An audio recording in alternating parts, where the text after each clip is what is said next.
Good morning, my brothers and sisters. Welcome to our Eucharistic celebration. Today is the memorial of Saint Justin, Martyr. Please all stand.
We begin our celebration in the name of the Father, and of the Son, and of the Holy Spirit. Amen. The grace of our Lord Jesus Christ, and the love of God, and the communion of the Holy Spirit be with you all. And with your spirit.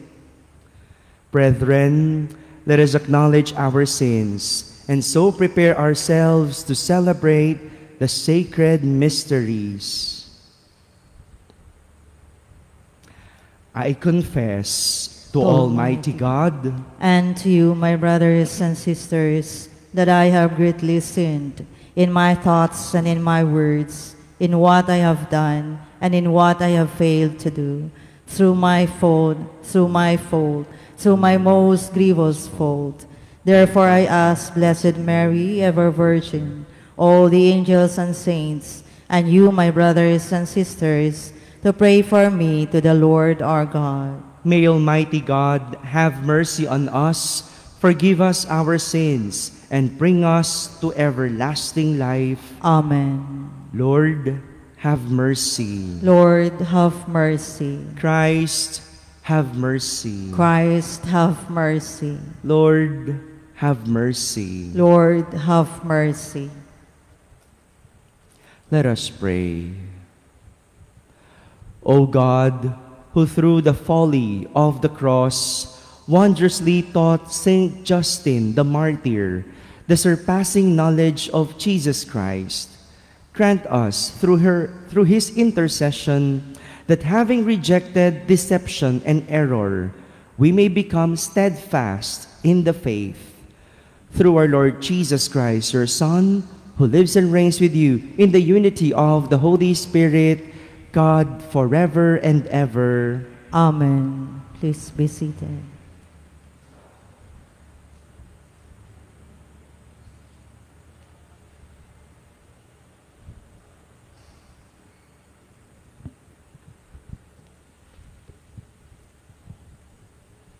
A reading from the letter of St. Jude. Beloved, remember the words spoken beforehand by the apostles of our Lord Jesus Christ. Build yourselves up in your most holy faith. Pray in the Holy Spirit. Keep yourselves in the love of God and wait for the mercy of our Lord Jesus Christ that leads to eternal life. On those who waver, have mercy. Save others by snatching them out of the fire. On others, have mercy with fear, abhorring even the outer garment stained by the flesh. To the one who is able to keep you from stumbling and to present you unblemished and exultant in the presence of his glory, to the only God, our Savior, through Jesus Christ our Lord, be glory, majesty, power, and authority, from ages past, now and for ages to come. Amen. The word of the Lord. Thanks be to God. My soul is thirsting for you, O Lord my God. My soul is thirsting for you, O Lord my God. O God, you are my God whom I seek. For you my flesh pines and my soul thirsts, like the earth parched, lifeless, and without water. My soul is thirsting for you, O Lord my God. Thus have I gazed toward you in the sanctuary, to see your power and your glory. For your kindness is a greater good than life. My lips shall glorify you. My soul is thirsting for you, O Lord my God. Thus will I bless you while I live. Lifting up my hands, I will call upon your name. As with the riches of a banquet shall my soul be satisfied, and with exultant lips my mouth shall praise you. My soul is thirsting for you, O Lord my God. Please stand to honor the Holy Gospel.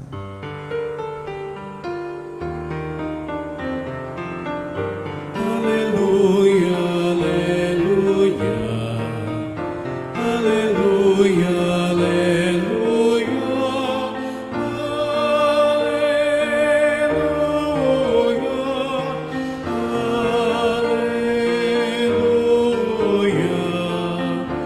alleluia.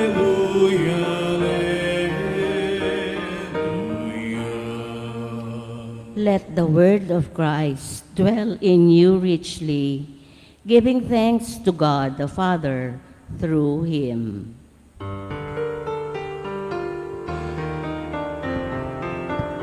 Alleluia, alleluia, alleluia,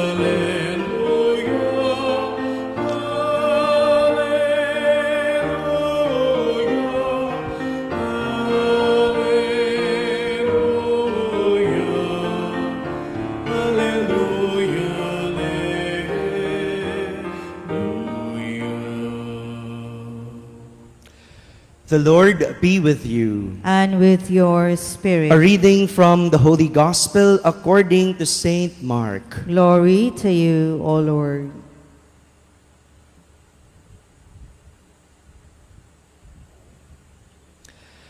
Jesus and his disciples returned once more to Jerusalem. As he was walking in the temple area, the chief priests, the scribes, and the elders approached him and said to him, "By what authority are you doing these things? Or who gave you this authority to do them?" Jesus said to them, "I shall ask you one question. Answer me, and I will tell you, but what authority I do these things. Was John's baptism of heavenly or of human origin? Answer me." They discussed this among themselves and said, "If we say of heavenly origin, he will say, then why did you not believe him? But shall we say of human origin?" They feared the crowd, for they all thought John really was a prophet. So they said to Jesus in reply, "We do not know." Then Jesus said to them, "Neither shall I tell you by what authority I do these things." My friends, the Gospel of the Lord. Praise to you, Lord Jesus Christ. Good morning, my dear brothers and sisters. a test of steadfastness of faith is what Jesus in our gospel would want to show us. Steadfast in faith.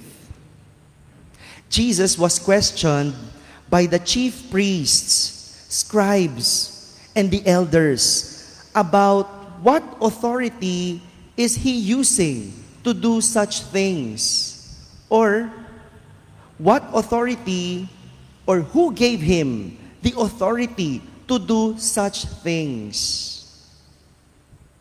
Let us step back a little. Atras muna tayo ng kaunti to know what the chief priests, scribes, and the elders are asking about. Atras tayo ng kaunti. Kasi yung tinatanong nila, wala tayong alam eh. Ang tinatanong nila, anong o kaninong authority mo ginagawa yung mga bagay na yan? Ano ba yung mga yon? Step a little back. First, the leaders questioned Jesus' authority to forgive sins. Diba? During those time, si Jesus, tuwing magpapagaling ng may sakit, anong sinasabi niya? Your sins are forgiven. Diba? Lagi gano'n, no? Kaya ang tanong, anong authority mo para magpagaling, para magpatawad ng mga kasalanan? So that's number one. Number two, the leaders are questioning Jesus about his healing during Sabbath and casting out demons. Diba? Nagpapagaling si Jesus sa araw ng pamamahinga, na kung saan pinagbabawal. Dahil ayon sa batas, sabi, bawal magtrabaho tuwing araw ng pamamahinga. And so, the leaders are questioning Jesus. Kanino? Sinong nagbibigay sa iyo ng pahintulot na magpagaling sa araw ng pamamahinga? That's number two. And number three, the leaders are questioning Jesus' authority to judge the temple and its rulers. Of course, we all know to whose authority Jesus follows. Alam natin eh. And it's none other than from the Father. Yun yung sinusunod niya. Kaya niya ginagawa ang lahat ng ito dahil ito ay utos ng kanyang Ama. It is from the authority of His Father, of God the Father. But since Jesus knows that they are questioning Him just to test Him. Alam ni Jesus eh. Alam ni Jesus kung bakit siya tinatanong ng mga ito. It's only because they want to test Him. And so, Jesus returned the question to them, to test them. And Jesus used the argument about the baptism of John the Baptist. Step tayo a little back again. Kasi hindi sila naniniwala sa binyag na ginagawa ni Juan Bautista. Ayaw nilang maniwala. May question sila about the baptism of John. And so, Jesus used that to question them, to test their real belief. And so, Jesus asked them, was John's baptism of heavenly or of human origin? Galing ba sa Diyos o galing lang sa tao? And suddenly, they began to think what they should answer. Inisip nila, pag sinabi nating mula sa Diyos, babalikan tayo ng tanong, bakit hindi ka naniniwala kung galing sa Diyos ang binyag? Pero kung sasabihin naman nating galing sa tao, naku, magagalit yung maraming taong naniniwala kay Juan Bautista dahil siya'y propeta mula sa Diyos. O, tingnan mo na, no? Nalito na Nalito na sa pananampalataya, nalito na sa paniniwala itong mga elders. Elders pa yan, ha? Oh, yung mga scribes, no, na mga maalam sa batas, nalito na sila. Anong sasabihin ko? Pag sinabi nating mula sa tao, magagalit yung mga tao. Pag sinabi nating mula sa Diyos, babalikan naman tayo, ba't di tayo naniniwala? Look at how these scribes and elders think. When it comes to their belief, they are not steadfast in what they believe in. For they base their decisions on the reaction of the majority rather than on the truth. In the end, the elders and the scribes were not able to give their answer. Walang naisagot.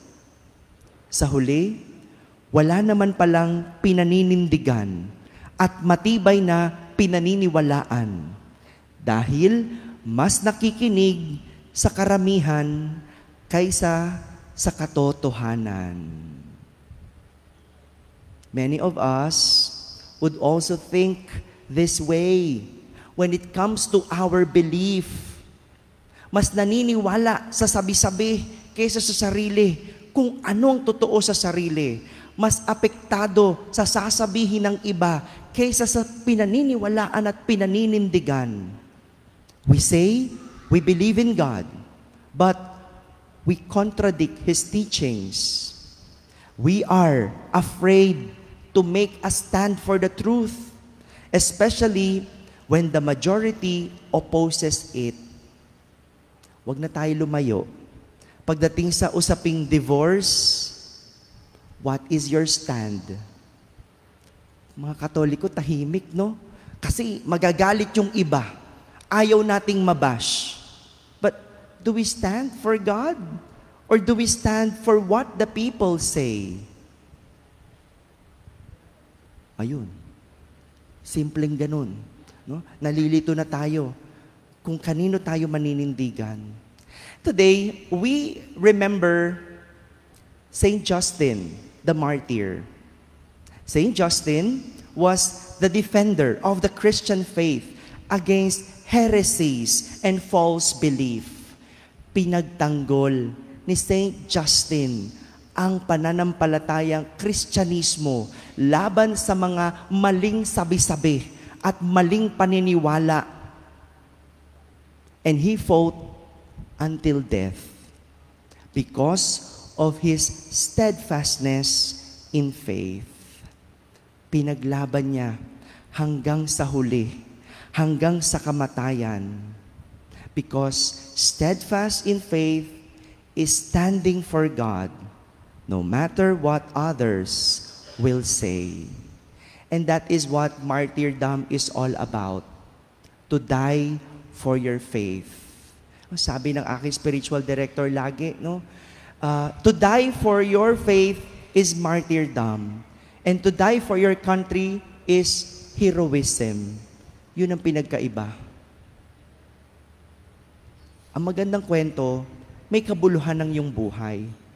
Ang hindi magandang kwento, hindi mo alam kung kanino ka nabubuhay because you do not make a stand. My dear brothers and sisters, Saint Justin said, "No one who is rightly minded turns from the true belief to false."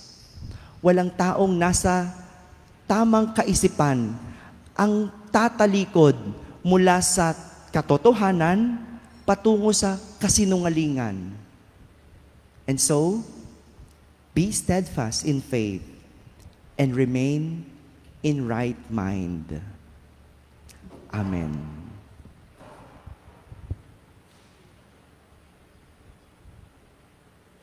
Please stand.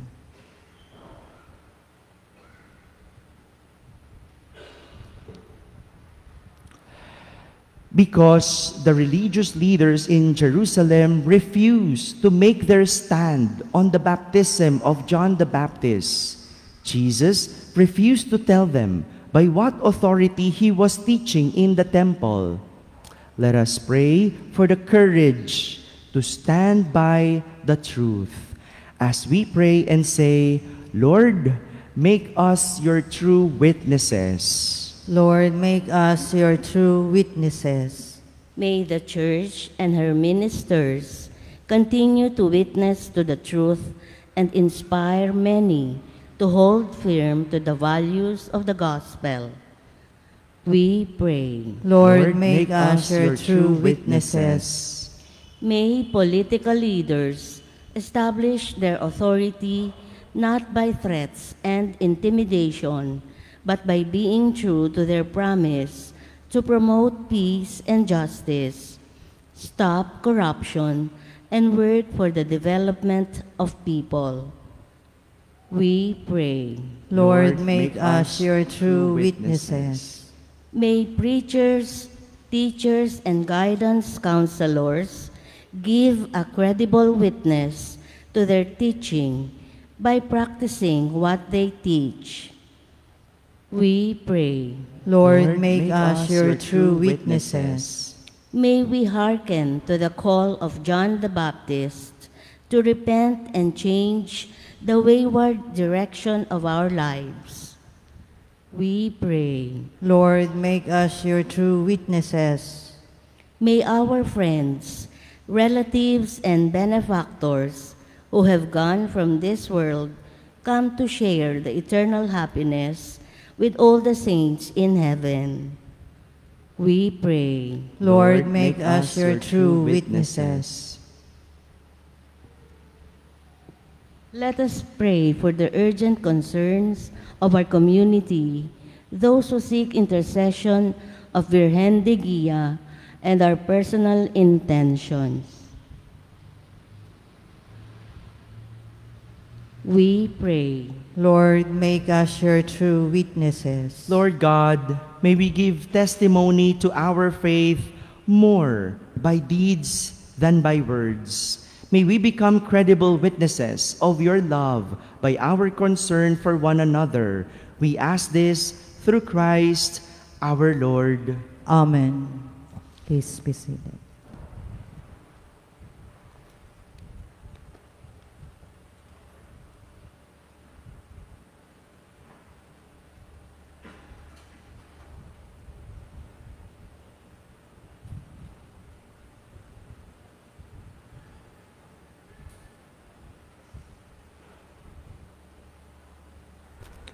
Blessed are you, Lord, God of all creation, for through goodness we have received the bread we offer you, fruit of the earth and work of human hands. It will become for us the bread of life. Blessed be God forever.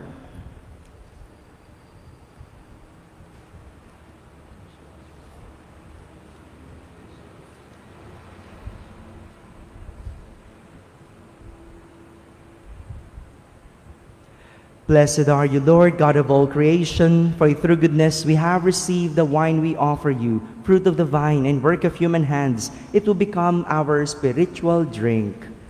Blessed be God forever.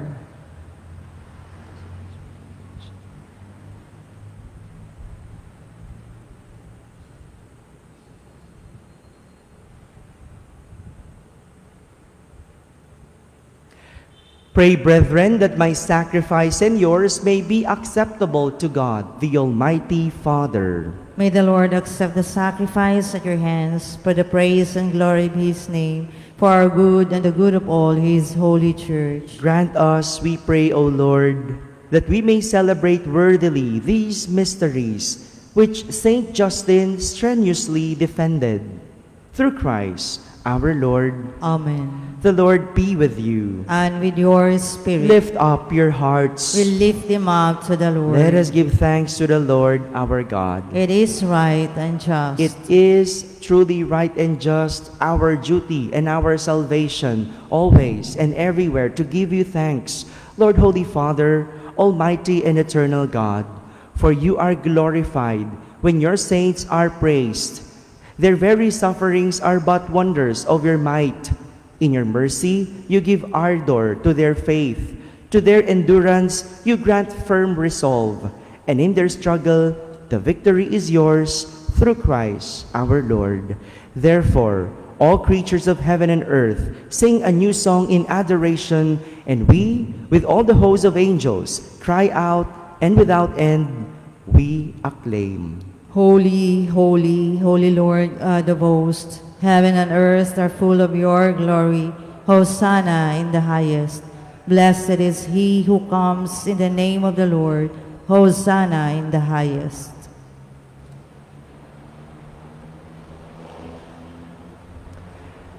You are indeed holy, O Lord, the fount of all holiness. Make holy, therefore, these gifts, we pray, by sending down your Spirit upon them like the dewfall, so that they may become for us the body and blood of our Lord Jesus Christ.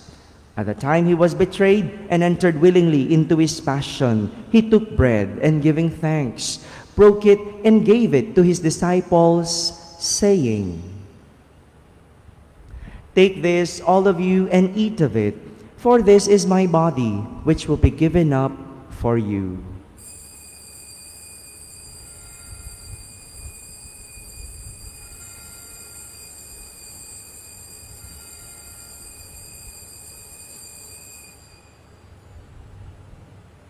In a similar way, when supper was ended, he took the chalice, and once more giving thanks, he gave it to his disciples, saying,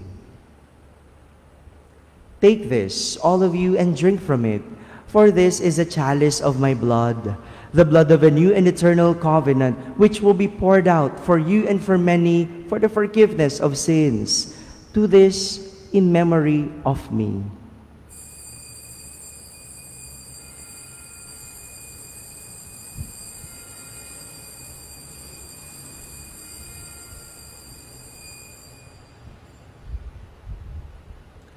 The mystery of faith. We proclaim your death, O Lord, and profess your resurrection until you come again. Therefore, as we celebrate the memorial of his death and resurrection, we offer you, Lord, the bread of life and the chalice of salvation, giving thanks that you have held us worthy to be in your presence and minister to you.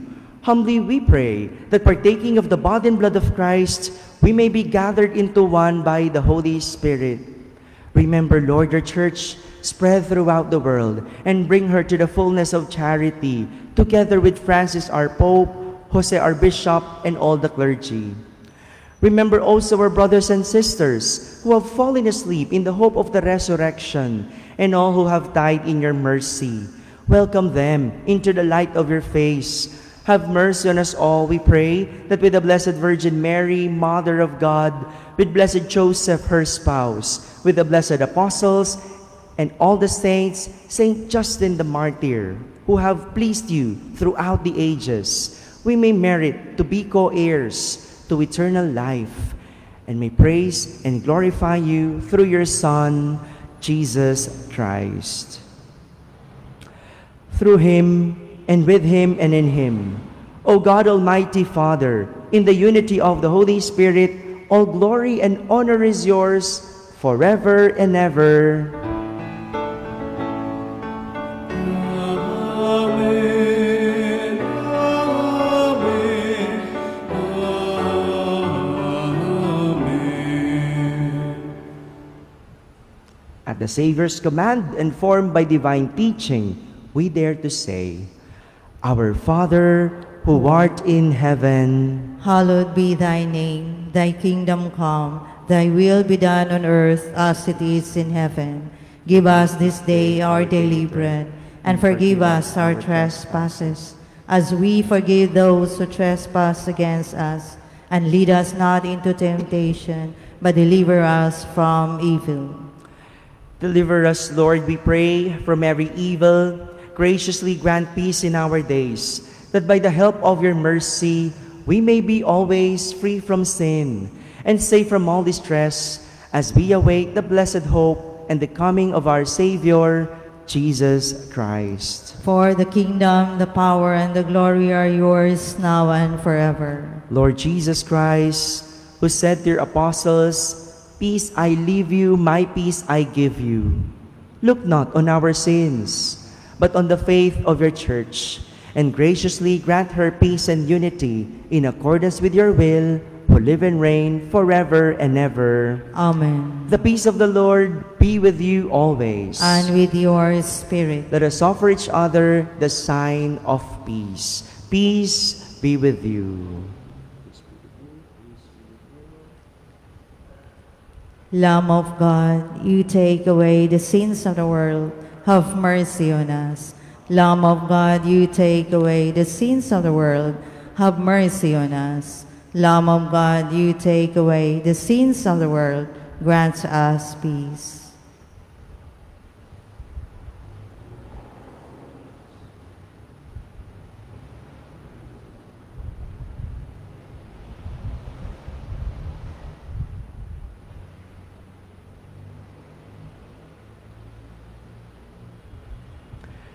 Behold the Lamb of God.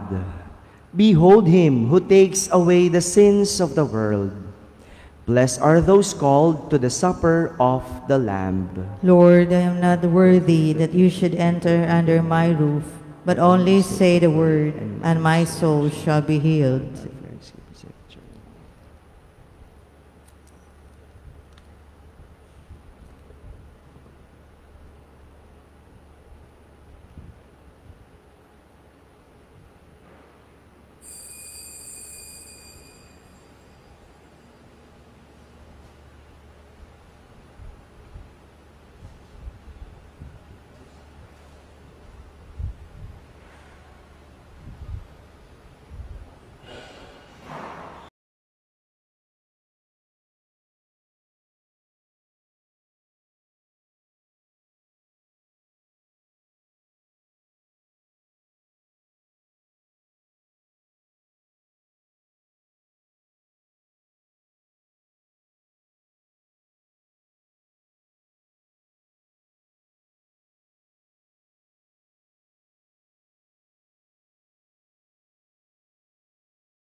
Let us pray.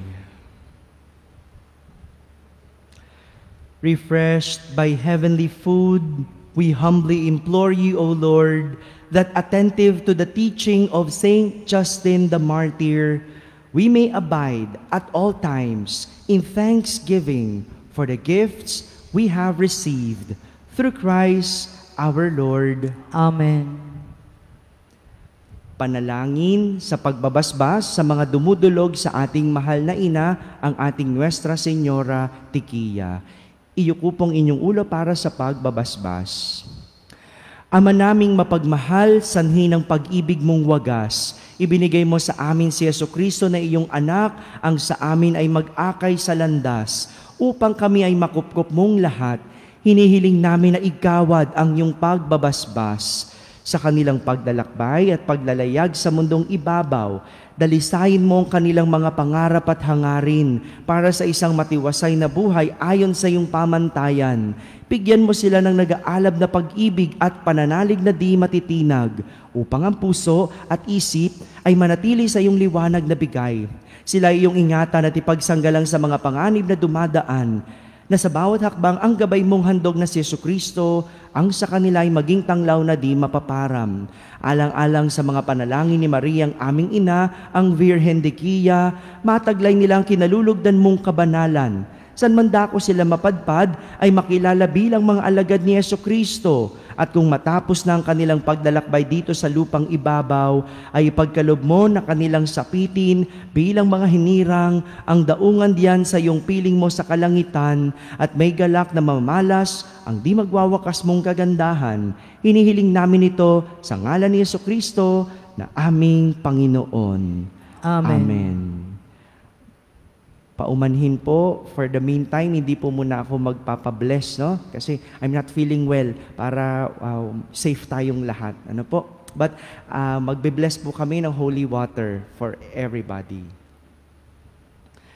The Lord be with you. And with your spirit. And may Almighty God bless you all, the Father and the Son and the Holy Spirit. Amen. Our celebration is ended. Go in peace to love and serve our Lord. Thanks be to God.